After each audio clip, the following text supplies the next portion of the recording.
صل على سيدنا ومولانا محمد اللهم صل على السلام علیکم ورحمۃ اللہ وبرکاتہ۔ الحمد للہ رب العالمین والصلاة والسلام علی اشرف الانبیاء والمرسلین وعلی آلہ وصحبہ اجمعین وعلی من تبعہم بإحسان اجمعین الی یوم الدین، اما بعد فاعوذ باللہ من الشیطان الرجیم، بسم اللہ الرحمن الرحیم، محمد الرسول اللہ الی آخر الآیہ، صدق اللہ العظیم وبلغنا وسندنا رسولہ النبی الکریم ونحن علی ذلک لمن الشاہدین والشاکرین والحمد للہ رب العالمین۔ ان اللہ وملائکتہ یصلون علی النبی یا ایھا الذین آمنوا صلوا علیہ وسلموا تسلیما۔ اللہم صل وسلم وزد وبارک علی سیدنا محمد وعلی آلہ وصحبہ وبارک وسلم تسلیما کثیرا کثیرا۔ معزز سامعین کرام، شفیق بزرگوں اور عزیز ساتھیوں، آج کی اس تسلسل اور سلسلہ وار نشست، جس میں 10 روزہ محرم الحرام کی نسبت سے 10 روزہ فضائل و مناقب اہل بیت اطہار رضوان اللہ علیہم اجمعین کانفرنس کا انعقاد عمل میں لایا جا رہا ہے، اس کی ایک کڑی جس میں ائمہ اہل بیت اطہار اور اہل سنت والجماعت کا موقف اور عقیدہ۔ معزز سامعین کرام، جو آیت کریمہ کی تلاوت کا عاجز نے شرف حاصل کیا، محمد الرسول اللہ، سورہ فتح کی جو آخری آیت کریمہ ہے کہ محمد صلی اللہ علیہ وسلم اللہ کے رسول ہیں، والذین معہ، جو آپ کی معیت میں رہتے ہیں، اشداء علی الکفار، کفار پر سخت ہیں، رحماء بینہم، اور مومنین کے درمیان نرم دل ہے، تراہم رکعا سجدا، انہیں آپ دیکھیں گے کہ رکوع کرتے ہوئے، سجدہ کرتے ہوئے اللہ کی رضا مانگنے والے، رضا کی طلبگار پائیں گے۔ ان کی جو علامات نشانیاں آخر الآیات تک ان کے فضائل و مناقب کا تذکرہ ملتا۔ عمومی طور پر مفسرین کرام کا جو گروہ گیا ہے، اس سے مراد صحابہ کرام لیا ہے، خصوصاً ابتدائی آیت کے ٹکڑے میں والذین معہ سے مراد صدیق اکبر کو لیا ہے، اشداء علی الکفار سے مراد عمر فاروق رضی اللہ عنہ کو لیا ہے، اور رحماء بینہم سے مراد حضرت سیدنا عثمان غنی کو لیا ہے، اور تراہم رکعا سجدا سے مراد مولا مشکل کشا رضی اللہ عنہ وکرم اللہ وجہہ الکریم کو مراد لیا گیا۔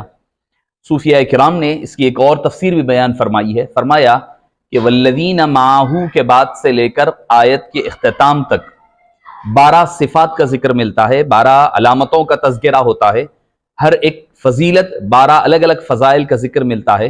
تو بعض صوفیاء کرام فرماتے ہیں اس سے مراد ائمہ اہل بیت اطہار ہے، جن کی ایک ایک کی صفت ایک حصہ بیان کیا جا رہا ہے، ایک صفت مولا مشکل کشا کی بیان ہو رہی ہے، والذین معہ کی معیت حضرت مولا مشکل کشا کو ملے، پھر اس کے بعد ایک کے بعد ایک آپ آگے بڑھتے چلے جائیں، کوئی حضرت امام حسن کی ایک ہے، حضرت سیدنا امام حسین رضی اللہ عنہ کی ایک ہے، پھر اس کے بعد تراہم رکعا سجدا حضرت سیدنا امام زین العابدین سید الساجدین کی صفت ملتی ہے۔ اسی طرح آپ آگے بڑھتے چلے جائیں تو 12 صفات 12 ائمہ اطہار اہل بیت اطہار کا تذکرہ ملتا ہے۔ دوسری چیز جو بخاری کی حدیث پاک بھی ہے، جس میں حبیب داور صلی اللہ علیہ وسلم نے ارشاد فرمایا ہے کہ میرے بعد 12 خلفاء ہوں گے، ایک حدیث پاک، دوسری میں ہے 12 امراء ہوں گے، امیر ہوں گے۔ بہرحال حدیث پاک صحیح حدیث پاک سے منقول ہے، حضرت سمورہ بن جندب رضی اللہ عنہ سے مروی ہے۔ اس سے مراد اہل سنت والجماعت کے علماء کرام نے کسی نے کچھ کہا ہے۔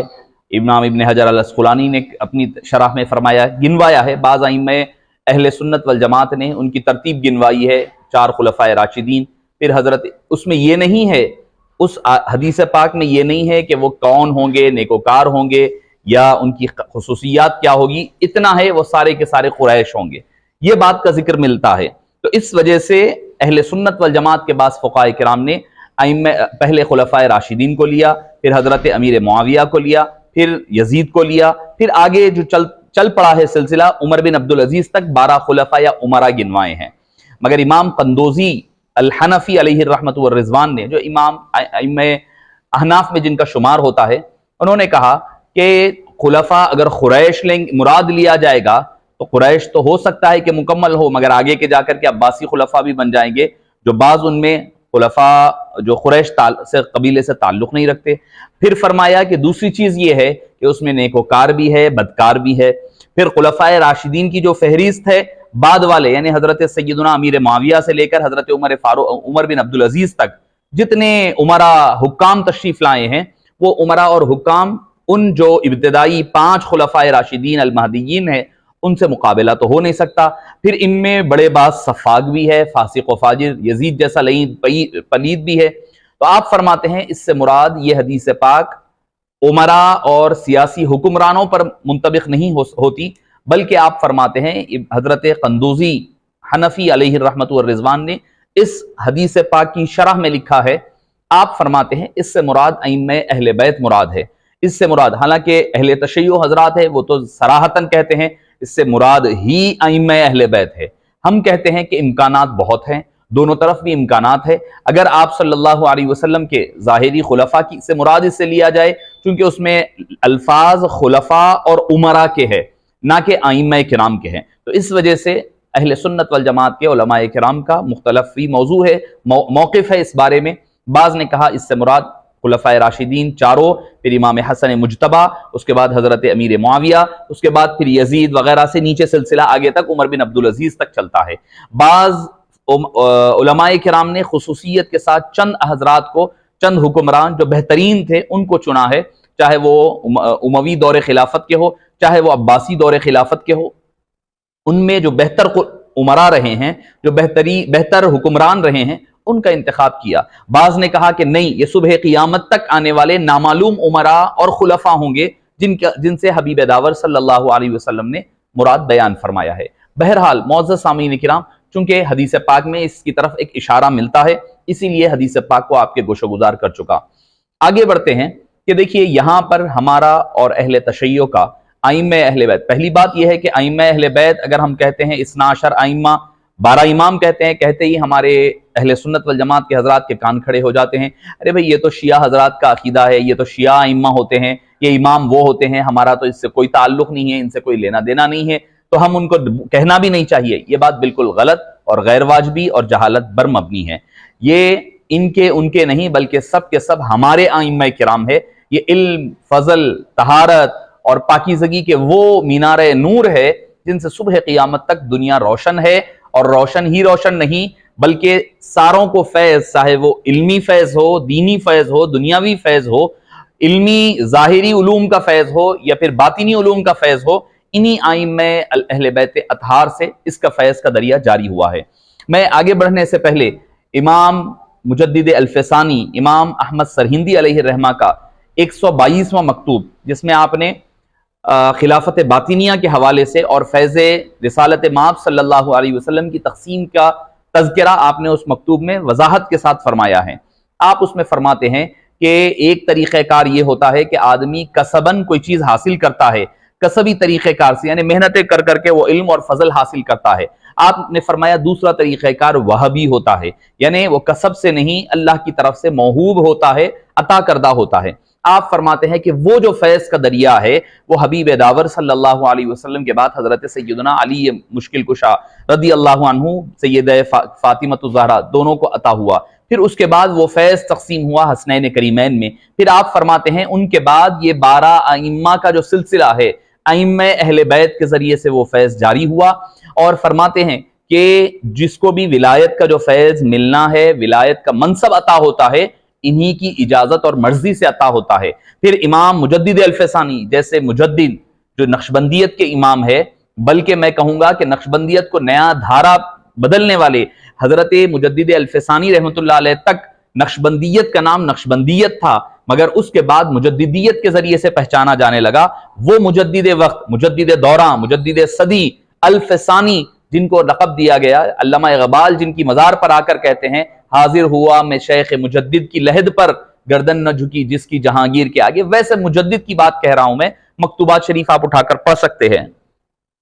معزز سامعین کرام، آپ فرماتے ہیں اس کے بعد 12 ائمہ کرام کے بعد وہ فیض راست طور پر شیخ عبد القادر الجیلانی الحسنی والحسینی المعروف بغوث العظم دستگیر رضی اللہ عنہ وارضاہ کو عطا ہوا، اور فرماتے ہیں ان دونوں کے درمیان کوئی واسطہ اور وسیلہ نہیں ہے، کوئی درمیان میں نہیں ہے، اور فرماتے ہیں کہ ائمہ اہل بیت کے بعد راست اس منصب پر حضور غوث العظم رضی اللہ عنہ وارضاہ کو بٹھایا گیا۔ جب لوگوں نے پوچھا حضرت آپ کا معاملہ کیا ہے، مکتوبات شریف کے شرح میں اس کے نیچے جو نوٹ لکھی ہوئی ہے اس نوٹ میں ایک عجیب بات ہے، پوچھا گیا کہ آپ کا معاملہ کیا ہے؟ جب وہ فیض تقسیم کرنے والے غوث اعظم دستگیر ہیں، آپ سے پوچھا کہ آپ کون ہیں، پھر آپ کا مقام و مرتبہ، آپ نے فرمایا اس فیض کو لوگوں تک عام کرنے والا احمد نام کہلایا جاتا ہے۔ تو معزز سامعین کرام، شفیق بزرگوں اور عزیز ساتھیوں، تو میں بتلانا یہ چاہتا ہوں کہ یہ ائمہ اہل بیت جو 12 امام اثنا عشر کہا جاتا ہے، وہ صرف ایسا نہیں کہ شیعہ حضرات کے ہیں، بلکہ یہ 12 ائمہ اطہار اہل سنت والجماعت کے ائمہ بھی ہے، اپنے وقت کے مجدد بھی ہے، اپنے وقت کے فقہا و محدث بھی ہے۔ آپ کو میں چند واقعات ان کے میں آپ کو اختصار کے ساتھ پیش کروں گا کہ ان کے مقام و مرتبہ کیا ہے۔ اپنے ہر کوئی اپنے وقت کا مجدد، اپنے وقت کا سب سے بڑا صوفی، آپ اس سے بڑھ کر اور کیا دلیل چاہیے کہ امام الاعظم، امام المحدثین، امام اعظم ابو حنیفہ نعمان بن ثابت رضی اللہ عنہ وقدس اللہ سرہ العزیز فرماتے ہیں لولا السنتان لہلک النعمان، اگر مجھے 2 سال جعفر صادق کے نہ ملتے، امام جعفر صادق علیہ السلام کے، تو نعمان ہلاک ہو جاتا۔ یعنی ایسا کیا فیض ملا ہوگا، ظاہری علوم سب حاصل کر چکے، اس کے بعد فرماتے ہیں کہ وہ ظاہری علوم کو جو راستہ ملا ہے وہ راستہ ہی امام جعفر صادق رضی اللہ عنہ ارضاہ کے در سے ملا ہے۔ اور آپ اندازہ لگائیے، اکثر لوگ مجھے پوچھا کرتے ہیں، بعض شیعہ حضرات بھی پوچھتے ہیں، بعض جو ہے ان سے متاثر حضرات بھی پوچھتے ہیں، مصعب فرقہ جعفریہ ہے، امام جعفر صادق کی فقہ کو ہم کیوں نہیں اپناتے، کیوں ہم اس پر فالو نہیں کرتے؟ امام اعظم خود جن کو اپنا سردار مانتے ہیں، اپنا جد مانتے ہیں، کیوں ہم فقہ جعفریہ کو نہیں مانتے؟ تو پہلی بات یہ ہے کہ فقہ جعفریہ جس طرح فقہ حنفی مکتوب ہے، لکھی ہوئی ہے، آرگنائز ہے، ویسی نہیں پائی جاتی، مفقود ہو چکی ہے۔ اور ہمارے اساتذہ کرام اور والد گرامی علیہ رحمہ فرماتے کہ امام جعفر صادق کی جو فقہ جعفری ہے وہ فقہ حنفی میں ہی ضم ہے، اور اسی نقوط پر ہے، اسی نقوش پر ہے جو امام جعفر صادق نے ترتیب دیا تھا، اسی نقوش پر چلنے کا نام ہے فقہ حنفی۔ اگر کوئی فقہ حنفی پہ چلتا ہے تو وہ فقہ حنفی پر بھی چل رہا ہے، فقہ جعفری پر بھی چل رہا ہے۔ معزز سامعین کرام، یہ آپ کو میں بتلانا چاہتا ہوں کہ ائمہ اہل بیت صرف ایسا نہیں ہے کہ صرف شیعوں کے امام ہے، رافضیوں کے وغیرہ کے، تفضیلیوں کے، نہیں، ہر ایک کے امام ہے، اپنے وقت کے امام ہے، جن سے وقت کا حکمران لرزہ برندام رہتا، جن کا نام آ جائے جہاں پر وہ چلے جائیں تو بڑے بے چین ہو جاتے تھے۔ اگر وقت اجازت دے تو بتاؤں گا کہ کس قدر وہ خود ائمہ اہل بیت سے پریشان ہوتے، اور خود اس بات کا وہ انکار نہیں بلکہ اعتراف کر چکے تھے کہ ہمارے گھر کے اندر خلافت اور حکومت، نبوت و خلافت جمع نہیں ہو سکتی۔ اللہ تعالیٰ نے ہمارے خاندان میں یعنی بنو ہاشم میں، آپ صلی اللہ اہل بیت اطہار میں نبوت کا جو دروازہ تھا حبیب پاک کے ذریعے سے ولایت کی شکل میں جاری فرمایا، اب خلافت کا واپس آنا ممکن نہیں ہے، اس بات کا اعتراف ائمہ اہل بیت نے فرما چکے ہیں۔ اچھا، اس بات کی بھی وضاحت صراحت کرتا چلوں کہ جب یہاں پر ہم بات کہہ رہے ہیں کہ خلاف امامت کی یا پھر ولایت وغیرہ کی، تو اس سے مراد وہ جو ترتیب فضیلت اور ترتیب اہل بیت صحابہ کرام ہے وہ مجروح نہیں ہوتی ہے۔ اہل بیت صحابہ میں، تمام کل صحابہ میں افضلیت سیدنا صدیق اکبر رضی اللہ عنہ وارضاہ کی مسلمہ ہے۔ جو ترتیب خلافت ہے وہی ترتیب فضیلت بھی ہے، صدیق اکبر ہے، فاروق اعظم ہے، عثمان غنی ہے، مولا مشکل کشا ہے۔ ہمیں کسی اور کی بات سننا ہی نہیں ہے، کیوں؟ مولا مشکل کشا خود فرماتے ہیں کہ بھئی میں ابو بکر صدیق کو سب سے افضل مانتا ہوں۔ ہمیں اب اگر کوئی مولائی ہونے کا دعویٰ کرتا ہے تو اسے چاہیے کہ وہ پہلے مولا علی کی تو سنے، ادھر ادھر جانے کی بجائے سب سے پہلے مولا مشکل کشا کی تو سن لے کہ وہ کیا فرماتے ہیں۔ بھئی ٹھیک ہے، میں کہوں گا بھئی یہ فلاں محدث نے کہا ہے، کسی نے کہا کہ بھئی ایک صحابی نے کہا ہے، حضرت عمار کا یہ قول ہے، یہ فلاں صحابی کا یہ قول ہے۔ میں نے کہا ٹھیک ہے، سارے اقوال ایک طرف، سارے صحابہ کے، میرے جد جو ہے وہ مولا مشکل کشا ہے، میں تو اپنے جد کی بات سنوں گا۔ میرے جد فرماتے ہیں کہ ابو بکر صدیق سب سے افضل ہے۔ اب اس کے بعد کوئی اور فضیلت کا کوئی معیار ہو ہی نہیں سکتا۔ جن کو مولا مشکل کشا افضل مان لیں، اس کے بعد کوئی اور بات باقی رہی ہی نہیں کرتی۔ آپ اگر دیکھنا چاہے تو ایک عنوان علیحدہ ہے، اس پر اس سے پہلے عاجز نے کوئی چینل کے تھرو سے ذریعے سے اس پر تفصیلی گفتگو کی ہے دلائل وغیرہ کے ساتھ۔ بہرحال میں اپنے موضوع پر واپس آتا ہوں کہ ائمہ اہل بیت اطہار، اہل سنت والجماعت کا اور اہل تشیع کا فرق کیا ہے ان ائمہ کے حوالے سے۔ پہلی بات یہ یاد رکھیں کہ یہ ائمہ کون کون ہیں۔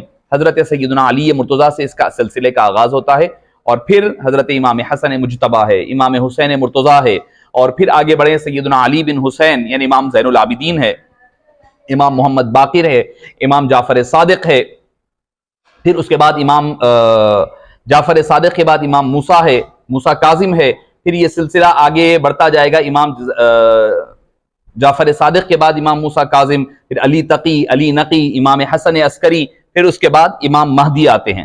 تو یہ جو سلسلہ ائمہ اہل بیت اطہار کا ہے، یہ سلسلہ ہمارے پاس کیا ہے؟ یقیناً یہ اپنے وقت کے ائمہ ہے، یہ اپنے وقت کے مجدد ہے، یہ اپنے وقت کے صلحاء ہے، یہ اپنے وقت کے غوثیت کبریٰ کے پر فائز متمکن اشخاص ہے۔ یہ اہل سنت والجماعت کا عقیدہ ہے۔ اب رہی بات اہل تشیع کا عقیدہ، وہ یہ سمجھتے ہیں کہ نبوت کا سلسلہ جو ہے آپ صلی اللہ علیہ وسلم پر آنے کے بعد یہ جاری و ساری رہا ہے، یعنی نبوت بدل گئی ہے معصومیت کی شکل میں، اور یہ سلسلہ حضرت امام مہدی تک جاری و ساری ہے۔ ان کا عقیدہ، اہل تشیع کا عقیدہ، فرق بتا رہا ہوں تاکہ ہمیں سمجھنے میں آسانی ہو جائے کہ اہل سنت کیا ہے اور شیعہ حضرات کیا ہے، بس اتنا ہی۔ ہر ایک کو اپنے اپنے عقیدے پر چلنے کی آزادی ہے، آزاد ملک میں رہتے ہیں، ڈیموکریٹک کنٹری ہے، ہر ایک کو آزادی ہے۔ تو بہرحال فرق جو ہے، فرق بتا رہا ہوں بغیر کوئی تنقیص کے۔ معصوم کا عقیدہ ان کے پاس کیا ہے؟ جس طرح عصمت و عفت حبیب داور انبیاء کرام کی عصمت و حفاظت کی، عصمت کی، زندگیوں کی حفاظت اور معصوم بنایا ہے اللہ تعالیٰ نے، اسی طرح وہ مانتے ہیں کہ ائمہ اہل بیت بھی معصوم ہے، ان سے بھی کوئی گناہ سرزد نہیں ہو سکتا۔ یہ اہل تشیع کا عقیدہ ہے۔ مگر اہل سنت کیا کہتے ہیں؟ ہو سکتا ہے، معصوم نہیں ہے، محفوظ ہے۔ ائمہ اہل بیت معصوم نہیں ہے، معصوم نہیں ہے، سوائے نبی کے ہمارے پاس کوئی معصوم نہیں، کوئی صحابی معصوم نہیں ہے، کوئی صحابی، چاہے وہ حضرت ابوبکر صدیق کے الف سے لے کر حضرت کوئی بھی آخری صحابی تک لے لیں آپ، آخری حضرت طفیل ہیں، حضرت انس بن مالک، آخری دور تک صحابہ آئے، ان سب صحابہ کو ہم مانتے ہیں کہ وہ معصوم نہیں ہیں، ازواج مطہرات ہیں، اولاد مصطفیٰ ہے، آل پاک ہے، معصوم کوئی نہیں ہے۔ یہ اہل سنت، ہاں محفوظ ضرور ہے، معصوم نہ ہوتے ہوئے وہ گناہ نہیں کرتے، یہ ان کی شان ہے۔ معصوم نہیں ہے مگر اس کے باوجود وہ گناہ نہیں کرتے، اللہ نے ان کو محفوظ رکھا ہے۔ یہ اہل سنت والجماعت کا عقیدہ ہے۔ اور دوسرا جو سب سے بڑا فرق ہے، حضرت سیدنا علی مرتضیٰ رضی اللہ عنہ کی بات ہو ہمارے سامنے یا صدیق اکبر کی بات ہو، ٹھیک ہے، اگر ملفوظات وغیرہ کی شکل میں ہو، کوئی شریعت کے حکم کے تحت ہے، تو خلفائے راشدین کے بارے میں جیسا کہا گیا، فَعَلَيْكُمْ بِسُنَّتِي وَسُنَّتِ الْخُلَفَاءِ الرَّاشِدِينَ الْمَهْدِيِّينَ، تم پر میری بھی سنت واجب ہے اور خلفائے راشدین کی سنت بھی واجب ہے۔ اس کے مطابق خلفائے راشدین کی سنت تو اسلام کا، شریعت کا حصہ بنی ہے، مگر بعد کے عشرہ مبشرہ ہو جائے، صحابہ کرام ہو جائے، یا پھر اہل بیت اطہار ہو جائے، ان تمام کے اپنے اقوال جو ہوتے ہیں وہ ایک اقوال برکت کے طور پر ہوتے ہیں، وہ شریعت کا حصہ ہرگز نہیں بن سکتے۔ مگر اہل تشیع کے نزدیک ائمہ اہل بیت اطہار ان کے نزدیک معصوم ہے۔ معصوم ہونے کے اعتبار سے جو درجہ قرآن و سنت کا ہے، وہی درجہ اقوال و افعال ائمہ اہل بیت کا ہے۔ یہ اہل سنت والجماعت کے عقیدے کے خلاف ہے۔ فرق بس اتنا ہے، اس کے علاوہ وہ ہمارے ائمہ ہے، علم کے بھی، ظاہر کے بھی، باطن کے بھی، ہر چیز کے ائمہ اللہ تعالیٰ نے ائمہ اہل بیت اطہار کو بنایا ہے۔ ان کا علم اور فضل ہی کافی تھا، پھر اس کے بعد وہ نسب مبارک بھی اللہ تعالیٰ نے ان کو وہ عطا فرمایا ہے جس کے بارے میں آپ اور ہم اندازہ بھی نہیں لگا سکتے۔ تو یہ جو دو بڑے فرق تھے اہل تشیع اور اہل سنت والجماعت کے نزدیک ائمہ اہل بیت اطہار کو لے کر۔ اور تیسرا سب سے بڑا فرق کیا ہے کہ آخری امام، جس کو 12واں امام کہتے ہیں وہ لوگ، وہ ہے امام مہدی علیہ السلام، امام مہدی بن امام حسن عسکری رضی اللہ عنہما۔ ان کے نزدیک یہ ہے کہ امام مہدی علیہ الرحمہ جو امام حسن عسکری کے فرزند تھے، وہ تشریف لائے اور بچپنے میں، یہ اہل سنت کا عقیدہ ہے، بچپنے میں تشریف لائے اور آپ کی وفات ہو گئی اور آپ دنیا سے پردہ فرمائیں۔ صبح قیامت کے قریب جو امام مہدی آنا ہے وہ اپنے شان کے ساتھ وہ علیحدہ ہوں گے، وہ امام مہدی عبداللہ کے فرزند ہوں گے جن کا نام نامی محمد ہوگا۔ یہ ان کا نام امام مہدی، ان کے والد کا نام حسن عسکری رضی اللہ عنہ ہے۔ وہ جو امام مہدی آئیں گے ان کے والد کا نام عبداللہ ہوگا، جس کی صفات اور اوصاف حبیب داور صلی اللہ علیہ وسلم نے احادیث میں ذکر فرمائی ہے۔ غالباً اسی چینل سے میں نے اس سے پہلے امام مہدی علیہ السلام کے اوصاف پر کچھ گفتگو کی ہے، وہ آپ دیکھنا چاہے تو دیکھ سکتے ہیں. مگر اہل تشیع کے نزدیک کیا عقیدہ ہے اس امام مہدی کو لے کر؟ وہ مانتے ہیں کہ دونوں مہدی ایک ہے. وہ کہتے ہیں کہ بھئی وہ بچپنے میں غائب ہو گئے، مہدی الغائب کہا جاتا ہے، تو وہ کہتے ہیں کہ پھر وہی امام مہدی کہیں چھپے ہوئے ہیں. ان کی عمر 1400 سال، یعنی جو بھی 1400 سال چلر ہو چکے ہیں، جو بھی آپ کی وفات مبارک وہاں سے لے کر آج تک وہ کہیں پر ہے، چھپے ہوئے ہیں، غائب ہے. وہی امام مہدی کا ظہور ہوگا صبح قیامت کے نزدیک. ہمارے اور اہل بیت اہل تشیع میں، اہل سنت والجماعت میں ان تین امور پر، باتوں پر فرق ہے. یہ فرق بعض مرتبہ بہت بڑا اور کافی گہرا ہے. یعنی معصومیت کا عقیدہ ہمارے پاس نہیں ہے. معصومیت کا عقیدہ چاہے کتنا بھی بڑا کوئی کیوں نہ ہو جائے، غوث ہو، قطب ہو، ولی ہو، کوئی بھی ہو، امکان خطا ہے، وہ خطا کرتے نہیں ہیں. امکان، اس میں بہت اہم، بہت ہی نازک پہلو ہے، بہت ہی نازک پہلو ہے. ہمارے بعض حضرات کیا کرتے ہیں، اس مقام پر تھوڑا سا ادھر ادھر ہو جائیں گے تو بھٹک جایا کرتا ہے آدمی. ایک ہوتا ہے امکان خطا، خطا کرنے کے چانسز، امکان ہے، مگر خطا کا امکان ہونا اور خطا کرنا بہت زمین آسمان کا فرق ہے. آدمی کسی کو قتل کر سکتا ہے اور قتل کرنا، اس میں بہت بڑا فرق ہوتا ہے. یہ دو چیزوں میں فرق کو اتنا گہرا ہے، میں سمجھتا ہوں اتنا گہرا کہ جتنا زمین اور آسمان کی بلندیاں ہیں اتنا گہرا فرق دونوں کے درمیان ہے. اگر امکان قطع کو وقوع قطع کے ساتھ ملا دیا جائے گا تو بہت بڑا مغالطہ ہو جائے گا، پھر ہماری کوئی ہستی باقی نہیں رہے گی. اس چیز کے فرق کو سمجھنا ہوگا. اور معصومیت کا اور محفوظ کا فرق بھی اتنا ہی ہے، بلکہ اس سے بڑھ کے ہے جتنا زمین و آسمان کا فرق ہوگا. کیونکہ معصوم جو ہوتا ہے اس سے امکان خطا ہی نہیں ہوتا، اس سے خطا کا کوئی امکان ہی باقی نہیں رہتا، اس کو معصوم کہا جاتا ہے. جو اہل سنت والجماعت کے نزدیک صرف انبیاء کرام ہے.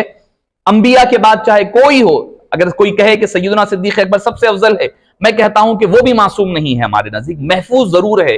اللہ نے اپنے کرم سے، حبیب داور نے اپنے فضل سے، اپنی عطا سے ان کو محفوظ فرمایا ہے. وہ کوئی گناہ نہیں کرتے. ارے وہ تو گناہ کا بات عالم تو چھوڑیں، ایمان اسلام لانے کے بعد کی خطا تو دور کی بات ہے. وہ کلمہ پڑھنے سے پہلے بھی کوئی گناہ نہیں کیے. اللہ نے ان کو شراب کی حرمت سے قبل شراب پینے سے محفوظ رکھا، ایمان کے اعلان سے پہلے کسی بت کے آگے سجدہ کرنے سے محفوظ رکھا، زناکاری کے حرمت سے پہلے کسی خاتون کے ناجائز تعلقات سے اللہ نے محفوظ رکھا. وہ تو یہ عالم کے، وہ تو زمین پر رہنے والے جنت کے لوگ ہیں. وہ جنت کے چند نمونے اللہ نے زمین پر بھیجا ہے، ان کا کوئی مقابلہ، کوئی موازنہ ہرگز نہیں کیا جا سکتا. تو معزز سامعین کرام، چند باتیں جو ائمہ اہل بیت اطہار کے حوالے سے تھی، جو عقیدے کے حوالے سے اہل سنت والجماعت کے اور اہل تشیع کے درمیان فرق ہے، جو گہرا فرق ہے. معصوم کا فرق بہت گہرا ہے، کیونکہ اگر کوئی بات امام جعفر صادق نے کہی ہے، امام محمد باقر نے فرمایا ہے، یا موسیٰ امام کاظم نے، علی رضا نے فرمایا ہے، امام رضا نے کہا، یا علی تقی نے کہا، علی نقی نے کہا، یا امام حسن عسکری، وہ برکت کا باعث ہو سکتا ہے، شریعت کا حصہ نہیں بن سکتا. یہ ایک اہم فرق ہے جو آپ کو ہم کو سمجھنا پڑے گا. اسی لیے ہم کہتے ہیں کہ جتنے بھی اولیاء کرام ہیں، ائمہ کرام ہیں، ان کے اقوال، ان کی باتیں ہمارے سر آنکھوں پر ہے اور ہمارے لیے باعث برکت ضرور ہے، مگر اس کا مطلب یہ نہیں ہے کہ وہ شریعت کا حصہ نہیں بن سکتی.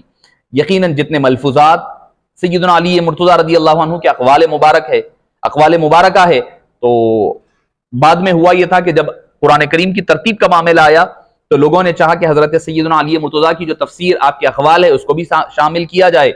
تو صحابہ کرام نے منع فرمایا کہ نہیں، لوگ مکس اپ کر دیں گے، سمجھیں گے کہ یہ بھی قرآن کا حصہ ہے، تو لہٰذا قرآن کو الگ چھاپا جائے، اس کے اقوال اور آپ کے اقوال اور آپ کے رموز و اسرار کو علیحدہ کر دیا جائے. تو معزز سامعین کرام، یہ چند باتیں تھیں ائمہ اہل بیت اطہار اور اہل سنت والجماعت کے نزدیک فرق میں.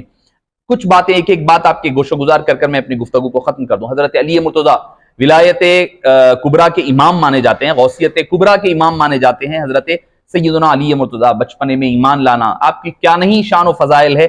آپ بخوبی واقف ہے کہ بچوں میں سب سے اول اسلام لانا، 10 سال کی عمر میں اسلام لائے، اور جب اعلان نبوت کے بعد دعوت ہوئی تو اس دعوت میں آپ نے فرمایا میری ٹانگیں پتلی ہوگی، میرے ہاتھ کمزور ہوں گے، مگر میں دستے بازوئے قدرت مصطفی، دین مصطفی بنوں گا. اور اللہ نے ویسے ہی کہا، اعلان آسمانوں سے ہوا، لا فتح الا علی ولا سیف الا ذوالفقار. اگر کوئی نوجوان ہے تو وہ علی ہے، اور کوئی تلوار اگر کوئی کام کرنے والی ہے تو حضرت سیدنا علی مرتضیٰ رضی اللہ عنہ وارضاہ کی ہے.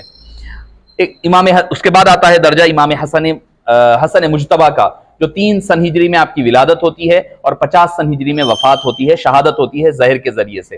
آپ کے بارے میں آتا ہے ایک مرتبہ ایک شخص آیا اور لایا گیا، ایک شخص کو پولیس نے پکڑا، آپ کے حضرت علی مرتضیٰ کے دور میں واقع ہوا، یعنی ذہانت اور سطانت دیکھیں آپ کے عجیب و غریب جو واقعات ہیں۔ ایک شخص کو تلوار کے ساتھ پکڑا گیا، خون آلود ہے اس کی تلوار، اس کو لایا گیا، وہاں ایک لاش بھی پڑی ہوئی ہے، تو وہ دیکھ کر کہنے لگے کہ یہ اس کا قاتل ہے۔ تو آخر میں یہ ہونے لگا کہ اس کو سزا دیا جانا طے ہو گیا، اب سزا دی جانے والی ہے۔ اس دوران جو ہے دوسرا آدمی آیا اور آ کر کہنے لگا کہ یہ آدمی قاتل نہیں ہے بلکہ میں قاتل ہوں، حالانکہ جتنے ایویڈنسز ہے اس کو دیا جا رہا ہے۔ تو دوسرے نے کہا اصل میں مسئلہ یہ ہوا تھا، میں نے یہ شخص کا قتل کیا اور قتل کرنے کے بعد لاش کہاں چھپاؤں دیکھ رہا تھا، اسی دوران یہ جو جس کو قاتل سمجھا جا رہا ہے وہ آیا تلوار لے کر کے، اس کے ہاتھ میں تلوار تھی، تو جب آیا تو میں چھپ گیا، اتنے میں پولیس آئی اور اس کو اریسٹ کر لے گئی۔ میں بولا چلو جان چھوٹی، میں غائب ہو گیا تھا، مگر مجھے اچھا نہیں لگا کہ بھئی معصوم آدمی جو ہے مارا جائے، اس کو سزا دے دی جائے، تو لہٰذا اس لیے میں سامنے آیا ہوں۔ وہ آدمی جس کے ہاتھ میں خونالود تلوار تھی پوچھا تیرا کیا معاملہ ہے؟ تو اس نے کہا کہ دیکھو بھائی میرا معاملہ یہ ہے کہ میں جانور بیل ذبح کر رہا تھا، کرتے کرتے مجھے استنجا طہارت محسوس ہوئی، پیشاب آیا تو میں جنگل کی طرف نکلا، میرے ہاتھ میں تلوار ویسے ہی تھی، تو مجھے جب پکڑ لیا گیا، تلوار ہاتھ میں ہے، خون آلود ہے، لاش پڑی ہوئی ہے، میں انکار بھی کروں گا تو کوئی مانے گا نہیں، اسی لیے میں نے کہنا مناسب نہیں سمجھا، سزا لینے تیار ہو گیا۔ تو آپ نے فرمایا ٹھیک ہے۔ حضرت علی نے حضرت امام حسن سے پوچھا اے حسن تم بتاؤ اس کے ساتھ کیا کیا جائے؟ پہلے والا تو بری ہو گیا، دوسرے والا جو اصل قاتل ہے آپ نے فرمایا اس کو بھی بری کر دیا جائے۔ حضرت مولا مشکل کشا نے پوچھا کہ کیوں بری کیا جائے؟ آپ نے فرمایا قرآن کریم کہتا ہے وَمَنْ أَحْيَاهَا فَكَأَنَّمَا أَحْيَا النَّاسَ جَمِيعًا، جو ایک آدمی کو زندہ کرے گویا کہ اس نے ساری انسانیت کو زندہ کیا۔ یہ بے قصور جو مارا جا رہا تھا یہ آ کر کے اس کی زندگی بچایا ہے، تو لہٰذا زندگی دینے والے کو اس کو بری کر دیا جائے۔ آپ قرآن کریم سے استدلال دیکھیں، قرآن کریم سے استنباط دیکھیں۔ حضرت سیدنا امام حسن مجتبی رضی اللہ عنہ، اس کے بعد امام حسین کی باری ہے۔ امام حسین رضی اللہ عنہ 4 سن ہجری میں ولادت ہوتی ہے اور 61 سن ہجری میں آپ کی وفات مبارک ہوتی ہے۔ آپ کے بے شمار واقعات آپ اپنی زندگی کے اکثر سنا کرتے ہیں۔ اس کے بعد امام زین العابدین رضی اللہ عنہ ارضاہ ہے، جن کی ولادت 38 سن ہجری میں ہوتی ہے اور وفات 95 سن ہجری میں ہوتی ہے۔ آپ کا معاملہ کیا ہے؟ گریہ وزاری میں، رونے میں اور اللہ کی یاد میں اس قدر وقت گزرتا کہ جس کا آپ اندازہ بھی نہیں لگا سکتے۔ لوگوں نے آپ کو کربلا کے واقعے کے بعد کبھی ہنستا ہوا نہیں دیکھے۔ ایک مرتبہ مروان کے جو حاکم تھا اس وقت مدینہ منورہ کا، اس کے کہنے پر گرفتار کر لے جایا جا رہا ہے، تو پولیس میں جو لوگ تھے وہ لوگ مذاق اڑانے لگے امام زین العابدین کا، تم نبی کریم صلی اللہ علیہ وسلم کے نواسے ہو، تمہارا یہ عالم ہے، مجبوری نعوذ باللہ، کچھ الفاظ ایسے کہے گستاخانہ۔ تو آپ نے جو چینیں زنجیریں پڑی ہوئی تھی بس اس کو ہلایا، ہلاتے ہی سارے ٹکڑے ہو کر کے گر گئی، فرمانے لگے اللہ نے ہمیں اس پر اختیار دیا ہے مگر ہم صبر و تحمل کا دامن تھامے ہوئے ہیں، ہم نہیں چاہتے کہ کوئی یہ کہے کہ اپنے معجزات اپنے کرامات وغیرہ کو استعمال کرتے ہوئے ہم بچنے کی کوشش کر رہے ہیں۔ اس کے بعد آتا ہے درجہ حضرت امام باقر رضی اللہ عنہ کا، جو 57 سن ہجری میں ولادت ہوتی ہے اور 114 سن ہجری میں آپ کی شہادت مبارک ہوتی ہے۔ اس کے بعد امام جعفر صادق ہے جو 80 سن ہجری میں آپ کی ولادت ہوتی ہے اور 148 میں آپ کی وفات مبارکہ ہوتی ہے۔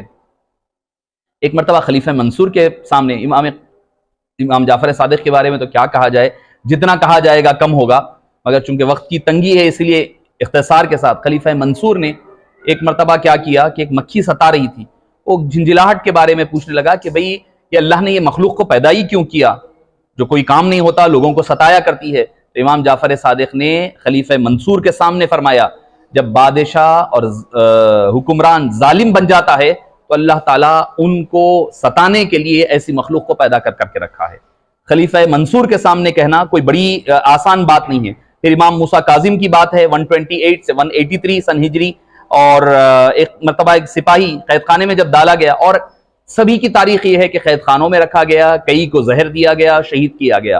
امام موسیٰ کاظم علیہ الرحمہ کے پاس ایک سپاہی قید میں آیا اور پوچھنے لگا کہ اگر آپ مجھ سے کوئی مدد ہوتی ہے تو پوچھئے۔ تو آپ نے، اور اس وقت امام ابو یوسف اور امام محمد رحمہم اللہ دونوں تشریف لائے تھے آپ سے کچھ استفادہ کرنے کے لیے قید خانے میں۔ اس وقت جب یہ بات کہی گئی تو آپ نے فرمایا کہ یہ خود رات تک نہیں رہنے والا ہے، میری مدد کی بات کہہ رہا ہے۔ امام ابو یوسف کہنے لگے کہ ہم پوچھنے کی تو ہمت نہیں ہوئی مگر اس امید میں رہے کہ کب معاملہ کلیئر ہوگا تو دیکھیں گے۔ تو رات کے وقت وہ اس دنیا سے فانی دنیا کو چھوڑ کر کے روانہ ہو گیا، یعنی آپ نے وقت سے پہلے فرما دیا اور وہ دنیا سے فوت ہو کر گزرا۔ اس کے بعد آتا ہے امام علی رضا 148 to 203 سن ہجری۔ معزز سامعین کرام، آپ کا واقعات عجیب ہے۔ آپ کے ایک مجھے یاد آتا ہے جب آپ غالباً عراق کی طرف تشریف لائے تو ہوا یہ کہ عراق اس وقت علم و عمل کا اور علم و فضل کا شہر مانا جاتا۔ وہ مقام پر جب آئے تو کئی لوگ جمع ہو گئے کہ بھئی کوئی ایک حدیث سنائیے، تو امام علی رضا علیہ السلام نے حدیث پاک سنائی۔ حدیث مسلسل کہا جاتا ہے۔ فرمانے لگے یہ حدیث علی رضا روایت کرتا ہے اپنے والد امام جعفر سے، امام موسیٰ کاظم سے، امام موسیٰ کاظم نقل کرتے ہیں حضرت امام جعفر سے، امام جعفر صادق نقل کرتے ہیں محمد باقر سے، محمد باقر نقل کرتے ہیں امام زین العابدین سے، امام زین العابدین نقل کرتے ہیں امام حسین سے، امام حسین نقل کرتے ہیں حضرت سیدنا علی مرتضیٰ سے، حضرت سیدنا علی مرتضیٰ نقل کرتے ہیں حبیب پاک سے۔ اس کو مسلسل کہتے ہیں، یعنی ایسی جس کے ساری چین میں سارے ائمہ اہل بیت ہے۔ فرمایا کہ من قال لا الہ الا اللہ دخل الجنہ، کہ جو لا الہ الا اللہ کہے اور جنت میں کہے وہ جنت میں داخل ہو گیا۔ آپ نے فرمایا اس کے چند شرائط ہے، شروط ہے۔ پوچھا کہ ما شرائطها، آپ نے کئی شرائط ذکر کرنے کی بجائے فرمایا اس میں کی ایک شرط یہ ہے کہ ہم سے یعنی اہل بیت اطہار سے محبت کرنا۔ اس کے بعد معزز سامعین کرام امام محمد جواد التقی ہے 195 سے 220 سن ہجری تک امام محمد جواد تقی علیہ الرحمت والرضوان ہے۔ ایک مرتبہ مامون رشید کی بیٹی سے نکاح ہوا تھا ام الفضل سے، تو اس نے کہا کہ باندی آ کر کہنے لگی بیٹی بادشاہ کو کہ میرے ہوتے ہوئے میرے شوہر نے امام تقی نے دوسرا باندی سے نکاح کر لیا ہے، تو آپ نے فرمایا کہ میں ان کو حلال کاموں کے لیے روک نہیں سکتا، میں نے تمہیں بھیجا برکت کے لیے، تم حلال کاموں سے امام تقی علیہ الرحمہ کو روک نہیں سکتی۔ پھر اس کے بعد امام علی ہادی نقی علیہ الرحمہ 212 سن ہجری to 254 سن ہجری تک۔ خالص سید کی پہچان، یعنی شیر کے سامنے سے بھی آپ گزر جاتے شیر خاموش ہو جایا کرتا ہے۔ ایک مرتبہ ایک خاتون نے جھوٹا دعویٰ کیا تھا کہ میں سید ہوں، آپ نے فرمایا ٹھیک ہے اس کو بلاؤ۔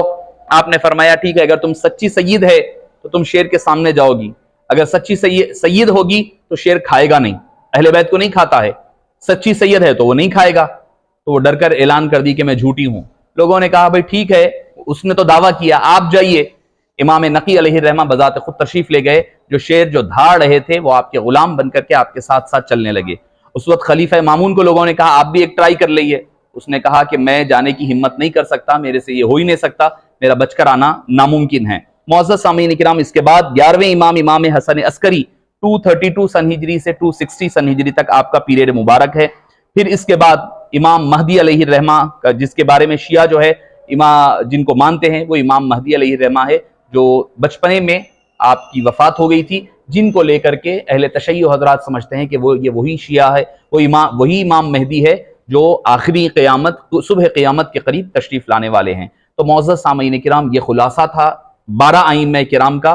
یہ 12 ائمہ اہل سنت والجماعت کے بھی ائمہ ہے اور ہمارے لیے مینار نور ہے۔ کسی ایک کے اگر ملفوظات پڑھ لیں، ان کی اگر سیرت مبارکہ پڑھیں تو ہماری زندگی بھی روشن ہو جائے گی، ظاہر و باطن بھی روشن ہو جائے گا۔ اللہ پاک سے دعا ہے کہ باری تعالیٰ جو کچھ کہا اور سنا گیا اس کو قبول فرما، کہنے اور سننے والوں کو عمل کی توفیق نصیب فرما، اور ان ائمہ اہل بیت اطہار کا صدقہ اور ان کا فیض ہمارے ظاہر و باطن پر جاری و ساری فرما۔ صلی اللہ تعالی وسلم علی سیدنا محمد وعلی آلہ وصحبہ اجمعین والحمد للہ رب العالمین۔